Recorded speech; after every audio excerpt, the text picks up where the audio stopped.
Yo, what's up mga pop? For today's video nga pala gagawa tayo ng dinakdakan. Bali nagpaapoy na nga pala dito si John Log mga paps. Yun mga paps, gagawa tayo ng pulutan natin. So yun mga paps, ang gagawin nating dinakdakan ay pisngi ng baboy tsaka tainga. So ayun, malapit na nga maluto mga paps. Alright, shout out kay Jatlog. So ayan mga paps, tapos na nga pala na ihaw. Hiwain na natin to mga paps para magawa na natin ang ating pulutan sa pang-ulam na dinakdakan. Special recipe natin to mga paps. Pagkatapos ko nga hiwain tong mga karne at sinunod ko na rin itong sibuyas sa kaluya. At itong sibuyas nga pala hiniwa ko ng maliliit, pati na rin yung luya. At syempre hindi mawawala yung pampagana, siling laboy tsaka siling green mga paps. Sunod na rin natin tong kalamansi. So yun mga paps, nalagay na natin lahat ng mga ingredients na. So ayun, i-mekas-mekas na natin at lagyan na rin natin ng asin.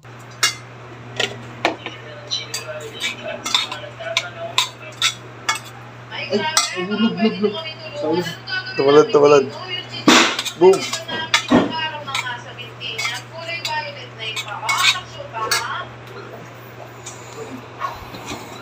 Napakaganda. Pasarap naman, nakakapanglaway. Wait lang po. Videographer tayo ngayon. For today we are videographer. So yan mga paps, lalagyan na natin ng mayonnaise sa may konting toyo. I-mix lang natin to para ihalo na natin sa ating dinakdakan mga paps.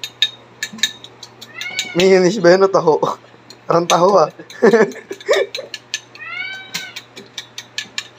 So yun mga paps. Kita mo naman oh. Wow! Sarap! Magimas, promises. Asin mo. Megas ulit natin. Siyempre, huwag natin kakalimutan, bitchin. Ang nasa to para mainam-nam.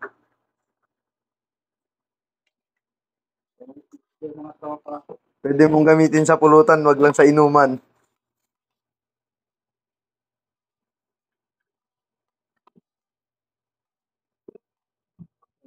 Ito na makalat. Nagagalit na si Madam. Napaka-solid niya, no? Dinakdakan, ala J Moto Vlogs. Yun, tikman na natin ulit. Okay. First bite. Cool.